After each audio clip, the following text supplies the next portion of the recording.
Namaste everyone. Today I will discuss about very short questions of indices. यो भन्दा अघिल्लोको भिडियोमा हामीले थ्योरिटिकल कन्सेप्ट अफ इन्डिसेस को पढेको थियो र law of indices, definition of indices, properties of indices यो भन्दा अगाडिको अघिल्लो भिडियोमा हामी पढेको थियो। आज चाहिँ हाम्रो very short questions of indices, एसीमा सर्ट क्वेशन्समा इन्डिसेस च्याप्टर्सबाट कस्तो कस्तो किसिमको क्वेशन्सहरू सोध्छ त्यसको बारेमा आज हामी चाहिँ डिस्कस गर्ने हौं। र प्लिज मेरो च्यानललाई चाहिँ सब्स्क्राइब गरिदिनु र तपाईहरुलाई मेरो भिडियो कस्तो लाग्छ कमेन्ट, लाइक, शेयर गरिदिनुस्। त्यसपछि म हरेक च्याप्टर्सहरुको राम्रो राम्रो भिडियो बनाएर तपाईहरुलाई पोस्ट गर्नेछु। ओके, यति भन्दै सबैजनालाई नमस्ते। म आज चाहिँ very short question of indices को क्वेशन्सहरुको अब डिस्कस गर्दै छु।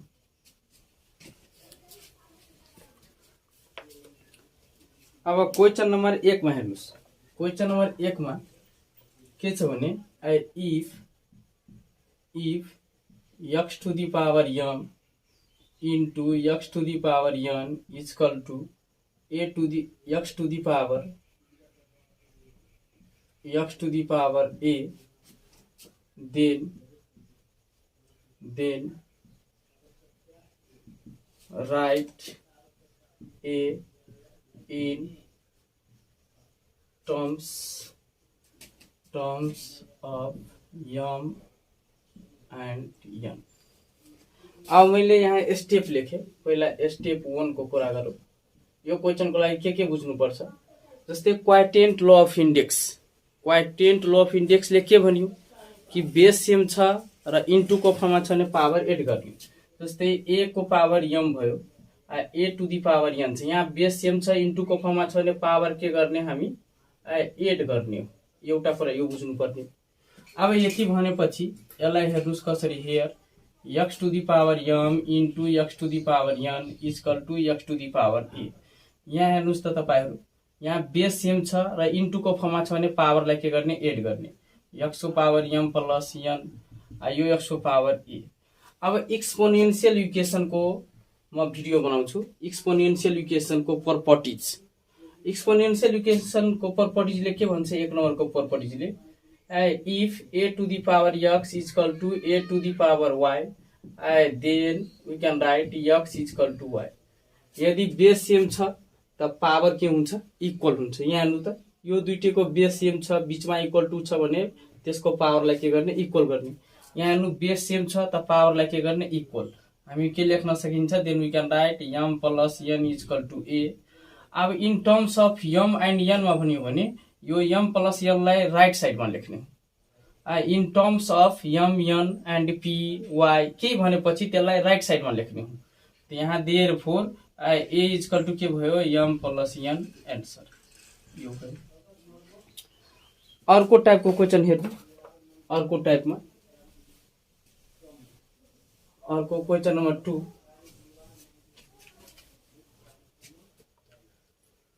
क्वेशन नम्बर 2 मा के भन्छ? Find the product of x to the power a minus b into x to the power b minus a। अब यसमा पनि हामी त्यही युज गर्ने। Product law of index. यहाँ x to the power के छ? a minus b into x to the power के छ? b minus a। यहाँ हेर्नु त, बेस सेम छ र इन्टु को फर्ममा छ भने पावरलाई के गर्ने? एड गर्ने। यहाँ a minus b plus b minus a। अब हामीले के बुझ्नु पर्ने? यो plus a minus a cancel, minus b plus b cancel, कति आयो? 0। अब यहाँ नेगेटिभ ल अफ इन्डेक्सले के भन्यो? नेगेटिभ ल अफ इन्डेक्सले कि कसैको पावर यदि 0 छ भने त्यसको भ्यालु के हुन्छ? 1। मानौ 2 को पावर 0 भनेको कति? 1। a प्लस b को पावर 0 भनेको कति? 1। त यसको x को पावर 0 छ भने कति हुन्छ? यसको भ्यालु 1 हुन्छ। अब क्वेशन नम्बर 3 मा हेर्नुस्। Question number 3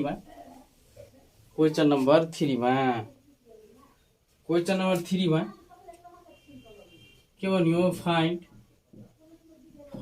the quotient of x to the power 6 plus n divide x to the power 5 plus n। अब हामीले यसमा के गर्ने, hair x to the power 6 plus n divide x to the power 5 plus n। अब यो यहाँ हेर्नुस् स्टेपमा यदि बेस सेम छ र डिभाइड को फर्ममा छ भने पावरलाई सबट्र्याक्ट गर्ने। क्वाइटेन्ट लॉ अफ इंडेक्स ले के भन्यो, what is the story of quotient law of index, if bases are same in the form of division then power will be subtracted. अब यहाँ सबट्र्याक्ट गरिदिनु, मानौ a को पावर m छ, यहाँ a two the power n छ, यहाँ base same छ डिभाइड को फर्ममा छ भने पावरलाई सबट्र्याक्ट गरिदिने m माइनस n। यहाँ पनि त्यस्तै छ, बेस सेम छ डिभाइड को फर्ममा छ, पावर सबट्र्याक्ट गरिदिनुस्, x को पावर 6 प्लस n माइनस यो 5 प्लस के लेखिदिनुस् n। यसरी ब्रैकेटमा लेखिदिनु, डाइरेक्ट लेख्छु गुणा, डाइरेक्ट यदि मल्टिप्लाई गर्दा पनि हुन्छ, नत्र यसरी ब्रैकेटमा लेख्दाखेरि मिस्टेक हुँदैन तपाईको। अब यो 6 plus n minus into plus 5 भनेको माइनस इन्टु प्लस भनेको माइनस n, यो n के भयो cancel, plus n minus n cancel. अब x टू दी पावर 6 बाट 5 गयो भने 1, 6 x टू दी पावर 1 भनेको कति हुन्छ, x टू दी पावर 1 भनेको x लाई 1 टाइम्स मल्टिप्लाई गर्ने कति आउँछ, x आउँछ। यो भयो तपाईको। अब यहाँबाट हेर्नु, यो सबै चाहिँ एसई मा सोधेको क्वेशन्सहरु, टप क्वेशन्सहरु रहेको छ। यस्तै टाइपको क्वेशन्सहरु सोध्छ। यहाँबाट 4 नम्बरमा हेर्नु, 4 नम्बरमा के भन्यो, what is the value of 7x two the power 0। अब के गर्ने, यसलाई कसरी लेख्ने भने यसको एन्सर लेख्दाखेरि the value of 7x two the power 0 is कति हुन्छ, 1।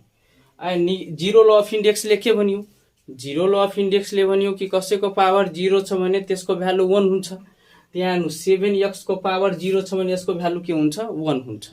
यो कुरा बुझ्नु, यसरी क्वेशन सोध्छ। क्वेशन नम्बर 5 मा हेर्नुस्, यहाँबाट के भन्छ, सिम्प्लिफाई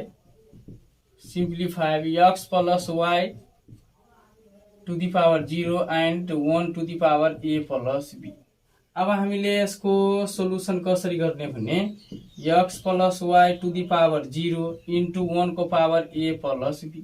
अब हामीले x प्लस y को पावर 0 छ भने यसको भ्यालु 1 हुन्छ। अब कतिजनाले के भन्छ, 1 को पावर a प्लस b भनेको a प्लस b लेख्छ, त्यो भनेको रङ हो। 1 को पावर जति भए पनि त्यसको भ्यालु 1 हुन्छ, बिकज 1 को पावर मानौ 10 छ, त 1 लाई 10 टाइम्स मल्टिप्लाई गर्नु भनेको भ्यालु 1 आउँछ। 1 को पावर 1 करोड छ, त 1 is multiply by 1 crore, then what you get 1। त्यसैले 1 को पावरमा जे भए पनि त्यसको भ्यालु 1 हुन्छ। अब 1 इन्टु 1 भनेको के भयो तपाईको, 1 भयो। यसरी बुझ्ने। अब क्वेशन नम्बर 6 मा हेर्नुस्, क्वेशन नम्बर 6 मा के भन्यो, four what value of n makes n plus 1 x to the power 6 is equal to x square. अब यो क्वेशन में के भन्यो कि n को भ्यालु कति हुँदाखेरि यो n plus 1 root of x to the power 6 x square सँग इक्वल हुन्छ। त्यसलाई कसरी बनाउने भने यहाँ हेर्नुस्, हामीले के गर्ने, यहाँ सबभन्दा पहिला यो n plus 1 root of x to the power 6 जुन छ यो भनेको x स्क्वायर भयो, इक्वल टु दुईटैलाई इक्वल गर्ने। अब हामीले के गर्ने, रूट ल अफ इन्डेक्समा रुट ल अफ इन्डेक्समा हामीले के पढेछ भने n + 1 भनेको 1 बट्टा के हो n + 1 हो। यो कुरा बुझ्ने हामीले के गर्ने यहाँ x को पावर 6 × 1 बट्टा के भयो n + 1 इक्वल टु x²। अब पावर पावरमा के गर्ने मल्टिप्लाई गर्ने, पावर पावरमा मल्टिप्लाई। अब 6 × 1 भनेको 6/n + 1 इक्वल टु के भयो x²। अब बेस सेम छ भने पावरलाई इक्वल गरिदिनुस्। यो बेस सेम छ भने पावर के इक्वल हुन्छ 6/n + 1 बराबर के भयो 2। क्रस मल्टिप्लाई गर्नु 6 इक्वल टु 2 टाइम्स n + 1। अब यसलाई गर्दाखेरि 6 इक्वल टु 2n प्लस के भयो तपाईको 2। अब यसलाई साइड चेन्ज गरेर 6 - 2 इक्वल टु के भयो 2n। यो भनेको प्लस छ भने यो साइडमा के हुन्छ माइनस। अब हामीलाई थाहा छ 6 - 2 भनेको कति भयो 4 इक्वल टु 2n। अब यो 4/2 भनेको n, therefore n equal to के आयो 2। 4/2 व्हाट यु गेट 2। तो यस्तो टाइपको क्वेशन्सहरुमा यसरी गर्ने। यदि यहाँ n को भ्यालु कति हुँदाखेरि यो र यो इक्वल हुन्छ। अब यो रुट यहाँ के छ n + 1 रुट अफ x⁻⁶, यसको भनेको भ्यालु के हुन्छ 1/n + 1 हुन्छ। यति कुरा बुझ्नु। क्वेशन नम्बर 7 मा हेर्नुस्। Question number 7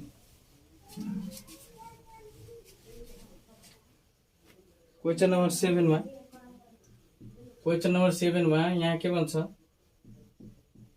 find the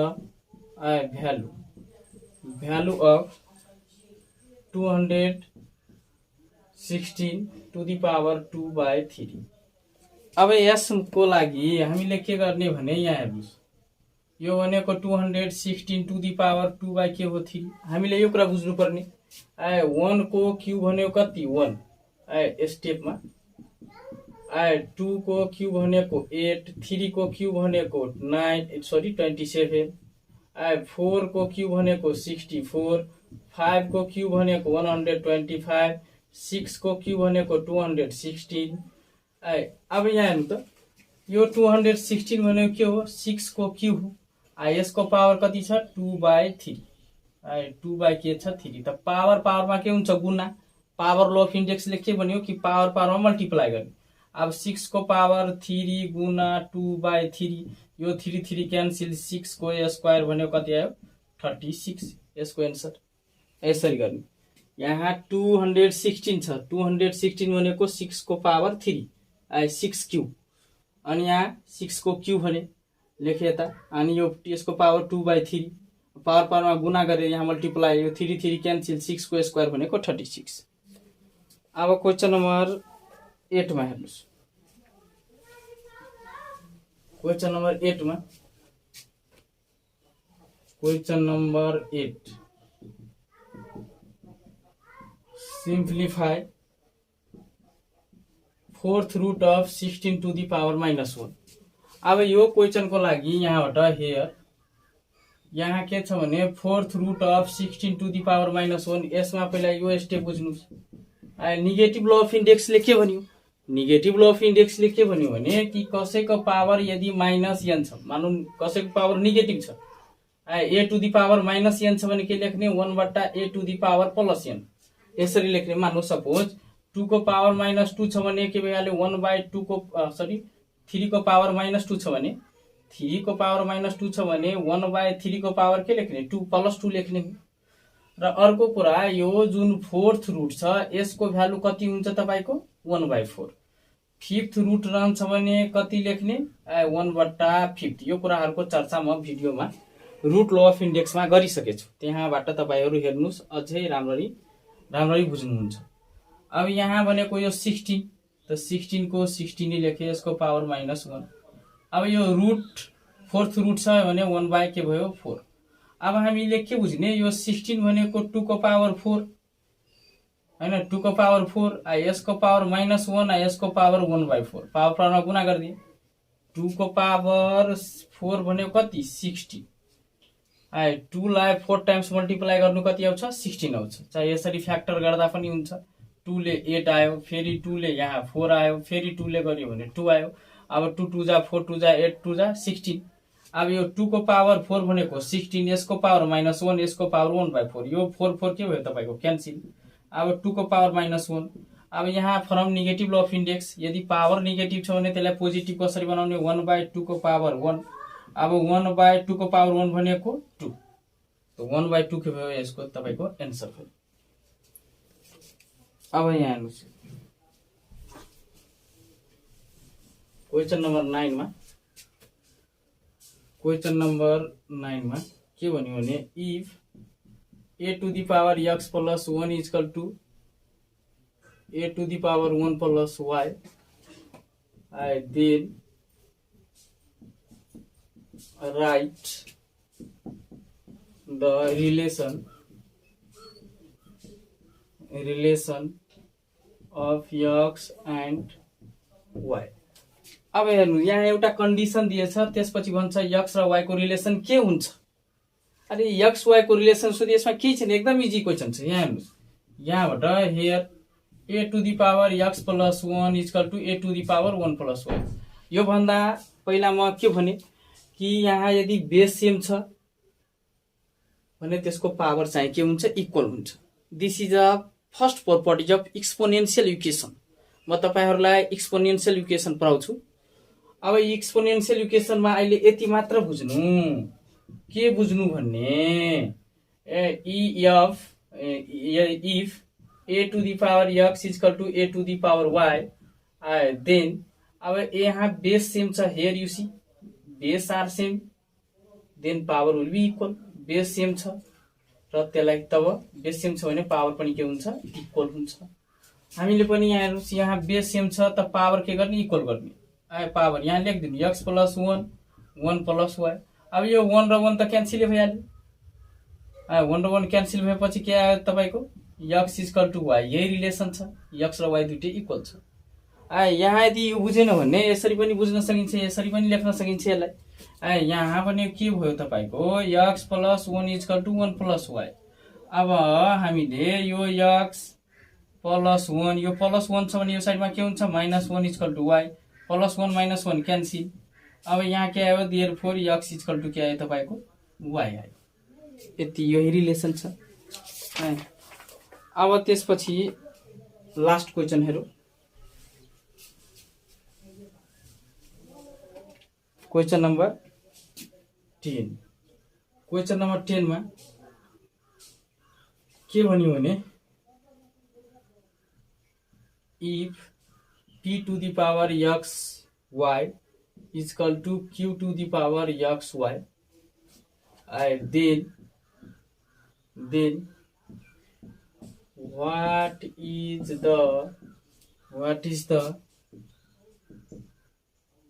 value of p। अब यहाँ हेर्नुस्, मैले के भने यो क्वेशनको लागि पहिला यहाँबाट बुझ्ने, के बुझ्ने भने 1 नम्बरमा हेर्नुस्, 1 नम्बरमा मैले के भने कि बेस सेम छ, त यहाँ बेस सेम छ भने पावरलाई के गर्ने, इक्वल गर्ने। Then x is equal to y। यदि बेस सेम छ त पावर चाहिँ के हुन्छ, इक्वल। 2 नम्बरमा के लेखे, इफ यहाँ भनेको m two the power k n two the power k। अब यहाँ हेर्नु त पावर इक्वल छ त बेस पनि के हुन्छ, इक्वल हुन्छ। यो कुरा बुझ्नु, बेस सेम छ तपाईको त पावरलाई इक्वल गर्नु, पावर इक्वल छ त के हुन्छ बाबु, बेस चाहिँ इक्वल हुन्छ। यो कुरा बुझ्नु है। फेरि म पनि, बेस सेम छ त पावर इक्वल हुन्छ, पावर इक्वल छ भने के भयो, बेस इक्वल भयो। अब यति बुझेपछि यो क्वेशन तपाईलाई समस्या हुँदैन, तपाई इजिली बनाउनुहुन्छ। p को power p two the power x y, q two the power x y। अब यहाँ हेर्नुस् त बेस सेम भयो त पावरलाई के गर्ने, इक्वल गर्ने, हैन। सरी म उल्टा भनिदिए। यहाँ भनेको पावर इक्वल छ त बेसलाई के गर्ने, इक्वल गर्ने। पावर यहाँ यो दुईटै पावर चाहिँ के छ, इक्वल छ। यो पावर इक्वल भएपछि बेस पनि के हुन्छ, इक्वल हुन्छ। बेस सेम त पावर इक्वल त बेस सेम। यहाँ p इक्वल टू के लेख्ने, q। Therefore p equal to के भयो तपाईको, q। यही भयो answer. Okay, thank you. So मेरो भिडियो कस्तो लाग्छ तपाईहरुलाई, so please subscribe my channels. मेरो च्यानललाई चाहिँ सब्स्क्राइब गरिदिनु र अझै यसको यो very short question of indices थियो। अब यसको सेकेन्ड पार्ट सर्ट क्वेसन, यो त चाहिँ 1 मार्कमा सोध्ने क्वेसनहरू छ। अब 2 मार्क्समा सोध्ने क्वेसनहरू कस्तो कस्तो किसिमको क्वेसन्सहरू 2 मार्क्समा एससी इक्जाममा सोध्छ त्यसको बारेमा हामी डिस्कस गर्छौँ अर्को video, next video I will discuss about short questions of indices chapters. So please subscribe my channels. Thank you.